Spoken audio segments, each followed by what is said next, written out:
देखो chapter 2 inverse trigonometric function, ध्यान से सुनना बेटा, अब सीरियस बोर्ड की तरफ ध्यान। देखो मैं आपको पहले बेसिक्स बता दूं, जैसे आप लेते हो y in terms of x, जैसे y is equal to 2x plus 3, तो y in terms of x is called function of x।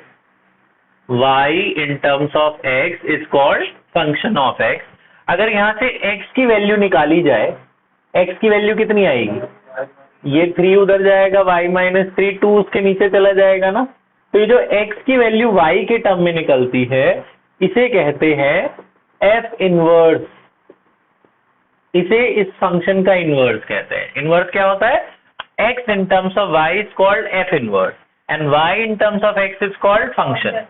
तो जो x की वैल्यू y के टर्म में निकालते हैं उसे फंक्शन का इनवर्स कहा जाता है। फॉर एग्जाम्पल मान लो y is equal to sine x है, y is equal to sine x है, तो ये फंक्शन ऑफ x है। ध्यान से सुनना बेटा, बेसिक्स है, ध्यान से बिल्कुल। y in terms of x आपका फंक्शन है। अगर यहां से x की वैल्यू निकाली जाए तो x की वैल्यू कितनी आएगी, साइन इनवर्स ऑफ y, तो ये इनवर्स हुआ ना इसका। तो y in terms of x is called function of x, x in terms of y, sine अगर उधर जाएगा तो उस पर क्या लग जाता है, -1, इसे इनवर्स कहते हैं। तो x की वैल्यू जो इन टर्म्स ऑफ y होती है उसे इनवर्स कहते हैं। ठीक है, अब यहां से मुझे वापस y निकालना है, तो कैमरा इधर कर दे बेटा, इधर बोर्ड पे देख ले, ध्यान से दिख रहा है, ठीक है, यहाँ पे ठीक है, ध्यान सुनना। तो फिर से बताता हूँ, y in terms of x is called function of x। अगर x की वैल्यू आप y में निकालते हो तो ये जो y में वैल्यू आई है इसे इसका इनवर्स कहा जाता है। तो जैसे ये y is equal to sine x है, तो x की वैल्यू कितनी आएगी, sine inverse of y, sine उधर जाता है तो उस पर ऐसे -1 लग जाता है, उसे उसका इनवर्स कहते हैं। दूसरी बात। तीसरी बात, अगर मान लो ऐसा लिखा है, ध्यान से सुनना, मान लो ऐसे लिखा है sine inverse of sine x. अगर sine inverse of sine x है तो ये साइन इनवर्स और साइन कैंसिल आउट हो जाते हैं, खाली बचता है एक्स। ऐसे काट के मत दिखाना, अगर एक पे इनवर्स है एक पे नहीं है तो ये कैंसिल आउट हो जाएंगे, सिर्फ क्या बचेगा, एक्स। लेकिन ऐसे काट के मत दिखाना, इसका मतलब है, इसका एक सेंस है, इसका क्या कंसेप्ट है, इसका कंसेप्ट ये बेटा, जैसे मान लो y is equal to sine x है, तो अगला स्टेप क्या था, x की वैल्यू कितनी आई, साइन इनवर्स ऑफ y। अगर मुझे यहां से इनवर्स हटा के उधर ले जाना हो, जब इनवर्स उधर जाता है तो इनवर्स हट जाता है ना, तो मान लो ये स्टेप है, y is equal to sine inverse of sine x। अगर मुझे साइन इनवर्स यहाँ लाना हो, साइन इनवर्स यहाँ आके क्या बन जाएगा, साइन y, साइन इनवर्स इधर आके इनवर्स हट जाएगा ना, और वहां पे क्या बचा हुआ है, साइन x, है ना। तो जब साइन साइन इक्वल है तो इनके एंगल भी इक्वल होंगे ना, तो y किसके बराबर हो जाएगा, x के, इसीलिए y इक्वल टू x हुआ। ठीक है, तो अगर यहाँ एक साइन इनवर्स है और दूसरा साइन है तो ये कैंसिल, काट के मत दिखाना, बस ये कैंसिल आउट हो जाएंगे, खाली एंगल बचेगा। अगर दोनों सेम सेम है तो, अगर कॉस कॉस है तो भी कट जाएगा, टेन टेन है तो भी कट जाएगा, एक पे इनवर्स है एक पे नहीं है तो कट जाएगा, खाली x बचेगा। उसका कंसेप्ट ये वाला था। लेकिन अगर ऐसा है, फोर्थ कंसेप्ट, अगर ऐसा है कि भाई हमारे पास साइन इनवर्स है और अंदर कॉस है, तब नहीं कटेगा, दोनों सेम सेम है तो ही कटेगा, लेकिन अलग अलग है, तब क्या करोगे, तब 10th क्लास का एक फॉर्मूला है, मैं यहां लिख रहा हूं, ये यूज कर लेना। पहला फॉर्मूला है बेटा 10th क्लास के, ये 6 फॉर्मूले थे जो 10th में शायद डिलीटेड थे, हमने 11th में भी करे। साइन 90 माइनस थीटा क्या होता है, cos theta, cos 90 minus theta is sin theta. Third, tan 90 minus theta is cot theta. ये फॉर्मूले याद कर लेना। और cot 90 minus theta is tan theta. ठीक है, ये फॉर्मूले यूज करना है। ऐसे sec 90 minus theta cosec होता है, cosec 90 minus theta sec होता है। तो इनको कैसे यूज करेंगे आप, इनको ऐसे यूज करेंगे कि बाहर अगर साइन है तो अंदर भी साइन बनाओ, बाहर अगर साइन है तो अंदर भी साइन बनाओ। तो cos थीटा को क्या लिख सकते हैं, sin 90 माइनस थीटा, तो cos x को हटाकर लिख देना sin 90 माइनस एक्स। cos को हटाकर लिख सकते हैं ना sin 90 माइनस थीटा, तो cos को हटाकर लिख देना sin 90 माइनस थीटा। तो अब ये दोनों सेम सेम हो गए ना, तो ये कट जाएंगे, तो क्या बचा 90 माइनस एक्स। आया समझ में। तो सेम सेम इन्हीं को बना सकते हो, साइन cos को, cos साइन को, tan cot को, cot tan को, बाकी कुछ आएंगे तो नहीं बना सकते। तो अगर सेम सेम है, साइन और साइन काट देना, लेकिन अगर अलग अलग है, साइन के अंदर कॉस है या कॉस के अंदर साइन है, तो आप कॉस को भी साइन बना देना। कॉस को हटाकर क्या लिखोगे, साइन 90 माइनस थीटा, तो ये कट जाए। 90 मत लिखना, π/2 लिखना, रेडियन में लिखना। तो साइन π/2 माइनस एक्स, तो साइन से साइन कट जाएगा तो क्या बचेगा, π/2 माइनस एक्स। ये बात समझ में आ गई। अब इस चैप्टर का पहला फॉर्मूला, ये तो बिल्कुल बेसिक्स है बेटा, ये बाद में अभी लिख लेना। अब इस चैप्टर का पहला कंसेप्ट और पहला फॉर्मूला ध्यान से सुनिए। फर्स्ट फॉर्मूला,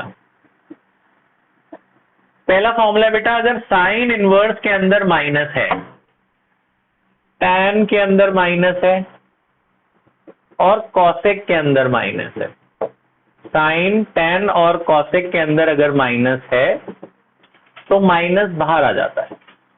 ये मैं आपको बताऊंगा कैसे हुआ। इसमें भी माइनस बाहर आ जाता है, साइन में, टैन में और कॉसेक में माइनस बाहर आ जाता है। लेकिन अगर कॉस में माइनस है,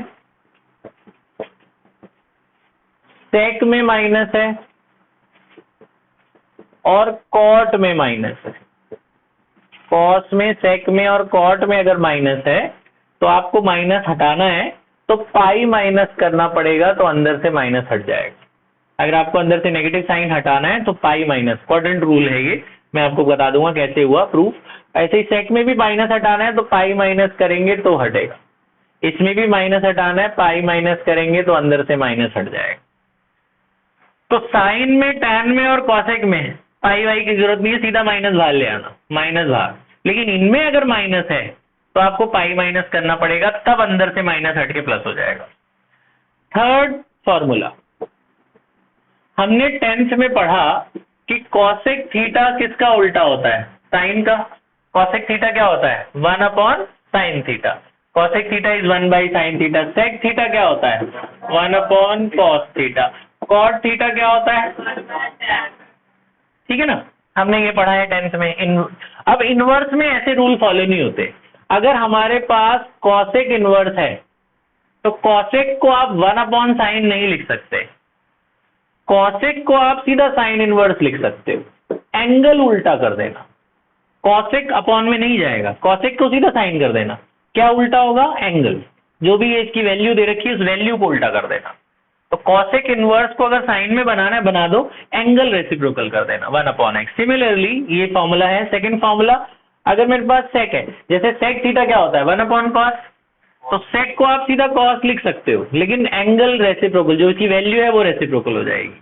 ऐसे ही थर्ड, अगर हमारे पास कॉट इनवर्स है तो मैं इसे सीधा tan बना सकता हूं, ये जो वैल्यू है उसे रेसिप्रोकल करना, ठीक है। कॉट को 1/tan मत कर देना, ठीक है ना, कॉट सीधा tan कर दो, वैल्यू रेसिप्रोकल कर देना, ये याद रखना, ये बात है मेरी। अब इनका यूज देखिए आप, इनका यूज क्या होता है। जो हमारा आज का पहला, ये सब लिख लेना अभी बाद में, ये बात बेसिक समझ में आ गई। तो y in terms of x is called function, x in terms of y is called sin inverse of function। अब आज की बेसिक वैल्यू बेटा प्रिंसिपल वैल्यूज, ये पहला हमारा बेसिक कंसेप्ट है, इससे आपकी पहली एक्सरसाइज हो जाएगी। प्रिंसिपल वैल्यूज क्या है, जैसे ध्यान सुनो, ऐसे बोलेंगे वो, साइन इनवर्स हाफ बताओ, कॉस इनवर्स 1/√2 बताओ, tan इनवर्स √3 बताओ। 3 तो प्लस वाली वैल्यू है। चौथी इधर भी दिखा दिए बेटा, साइन इनवर्स -½ बताओ, कॉस इनवर्स -1/√2 बताओ। 6 tan इनवर्स -√3 बताओ। तो जरा ध्यान से देखना, ये 3 प्लस की वैल्यू बतानी है, 3 माइनस की। साइन हाफ का मतलब होता है, साइन हाफ कितने एंगल पे होता है, वो टेबल थी ना 10th वाली, साइन हाफ कितने एंगल पे होता है, 30 पे। 30 को पाई में क्या बोलते हैं, π/6। तो साइन इनवर्स हाफ को सिंपली π/6 लिख सकते हैं। कैसे हुआ, देखो, साइन 30 डिग्री क्या होता है, हाफ। साइन 30 क्या होता है, हाफ। अगर मैं साइन वहां ले जाऊं तो उधर जाके साइन क्या हो जाएगा, इनवर्स। तो साइन इनवर्स हाफ किसके बराबर हुआ, π/6। तो साइन इनवर्स हाफ को सीधा π/6 लिख देना, समझ में आया। ऐसे ही cos 1/√2 कितने एंगल पे होता है, तो सीधा 45 लिख देना। tan √3 कितने पे होता है, 60 पे, सीधा π/3 लिख देना, समझ में आया। तो प्लस में तो सिंपल चलेगी बात, कोई फर्क नहीं है प्लस में। जहां माइनस आया एंगल में, जैसे चौथे क्वेश्चन में माइनस आ गया तो वहां ये रूल लगेंगे, साइन में माइनस है तो माइनस बाहर, साइन में माइनस है तो माइनस बाहर। साइन हाफ कितने एंगल पे होता है? π/6। तो माइनस हाफ है तो माइनस π/6 हो जाए। माइनस सीधे यहाँ माइनस है तो माइनस बाहर। तो साइन हाफ 30 पे होता है ना, तो माइनस हाफ है तो माइनस 30 हो जाएगा, माइनस बाहर आ जाता है साइन में। लेकिन अगर cos 1/√2 कितने पे था? 45। अगर माइनस 1/√2 है तो माइनस 45 नहीं होगा? हाँ, तो cos में माइनस हटाना है तो क्या करना है? पाई माइनस करना है। तो ये जो एंगल आया था cos 1/√2 कितने पे होता है? 45 पे। लेकिन अगर माइनस 1/√2 आया तो पाई माइनस π/4 लिखना है, पाई माइनस 45 लिखना। ठीक है, तो पाई माइनस 45 कितना हो गया? 3π/4। दिख रहा है ये? ठीक है। ऐसे ही tan माइनस है तो माइनस बाहर, tan में माइनस बाहर आ जाता है ना, तो tan √3 कब होता था? 60 पे। तो माइनस √3 क्या होगा? -60। समझ रही है बात? ठीक है, तो ये बात है याद रखना। तो पहली एक्सरसाइज इतनी सी ही है, इसको देख के आप पूरी पहली एक्सरसाइज अभी खत्म कर लोगे, बस इतना कंसेप्ट। पहली एक्सरसाइज कभी खत्म नहीं हुई बात, आप एक दो बातें और बता दूं मैं आपको। यहां तक बात समझ में आई? ठीक है, अब दो बातें और। एक टेबल दे रखी है आपको, ये टेबल भी आपको याद रखनी है, ध्यान से देखना इधर। ये टेबल है बेटा फंक्शन, डोमेन और रेंज। ये टेबल भी याद रखनी है आपको। बेसिक तुम 3 याद कर लो। साइन वैसे याद तो सारे ही कर लो, लेकिन क्योंकि उसमें एमसीक्यूज में पूछते हैं बेटा ये टेबल। साइन इनवर्स, साइन का जो डोमेन होता है, मतलब साइन की मिनिमम वैल्यू क्या डाल सकते हो और मैक्सिमम, यहाँ एक्स की जगह क्या क्या पुट कर सकते हो, उसे उसका डोमेन कहते हैं। तो यहाँ पे जो एक्स की वैल्यू मिनिमम डालते हैं वो -1 और मैक्सिमम क्या डालते हैं? 1। साइन का जो डोमेन है वो है -1 और 1। कॉस का भी सेम है, -1। साइन और कॉस का डोमेन सेम है, याद हो गया? रेंज, साइन का जो रेंज है वो -π/2 से π/2 तक है। जो आंसर आएगा कि सबसे बड़ा π/2 आएगा, सबसे छोटा -π/2 आएगा। मैं आपको ग्राफ बताऊंगा इसके बाद में। लेकिन कॉस का रेंज अलग है, वो 0 से पाई तक जाता है। कॉस कहां तक जाता है? 0 से पाई। दो वैल्यू ये याद कर लो। tan, tan में जो डोमेन है, tan का डोमेन क्या होता है? स्कूल में पढ़ा है, बताओ। tan का domain all real numbers. tan का डोमेन क्या होता है? ऑल रियल नंबर्स, है ना। tan का डोमेन क्या है? सारे के सारे, मतलब tan में x की जगह कुछ भी डाल सकते हो, प्लस माइनस कुछ भी वैल्यू पुट कर सकते हो, इसकी कोई वैल्यू वो नहीं है, लिमिट नहीं है। 10 में क्या है? All real number. जो रेंज आएगा वो सेम यही आएगा, बस ये ब्रैकेट ओपन कर देना, -π/2 से π/2। tan साइन वाला ही आता है सेम। ठीक है, 3 ये याद कर लो डोमेन रेंज। फिर उसके बाद 3 और है, ये एमसीक्यूज में पूछे जाते हैं। साइन cos tan के बाद क्या बचा? cosec, sec और cot। इनका मैं आपको बताऊंगा क्या यूज होता है डोमेन रेंज का। cosec का डोमेन क्या होता है? कॉसेक का डोमेन क्या होता है? देखो कॉसेक का डोमेन क्या है? कॉसेक का डोमेन होता है जो साइन का ये है वैल्यू, रियल नंबर में से वही हटा देना है बस, और ब्रैकेट में रखना है। कॉसेक का कितना है? r -1 और 1। ये बेटा ये आपको याद रखना पड़ेगा आपको इसमें से। कॉसेक का क्या है? r माइनस ये, ठीक है। और जो रेंज आएगी वो यही आएगी, -π/2 to π/2 एक्सेप्ट 0। ये तुम्हें याद रखना है। कैसे हुआ मैं आपको बता दूंगा। ऐसे ही सेक का क्या है? सेक का भी सेम है, सेक का भी डोमेन और कॉसेक का सेम है बेटा, r -1 और 1, और रेंज यही आती है 0 से पाई। उसमें से क्या माइनस करेंगे? 1/2 नहीं, उसमें से 90 माइनस किया होगा, पाई मिसिंग है, वो π/2 माइनस मिसिंग होगा। ये बेटा ये जरा तुम लिख लेना, अभी लिख लो अब मेरे साथ साथ, ये सारा नोट कर लो आप। कॉट का भी जो आपका डोमेन है वो सारे के सारे रियल नंबर है, और रेंज 0 से पाई है। ये तुम्हें लर्न करना पड़ेगा, तो ये आप लिख लो सारा, फिर अभी हम और आगे डिस्कस करते हैं। पॉज कर दे बेटा।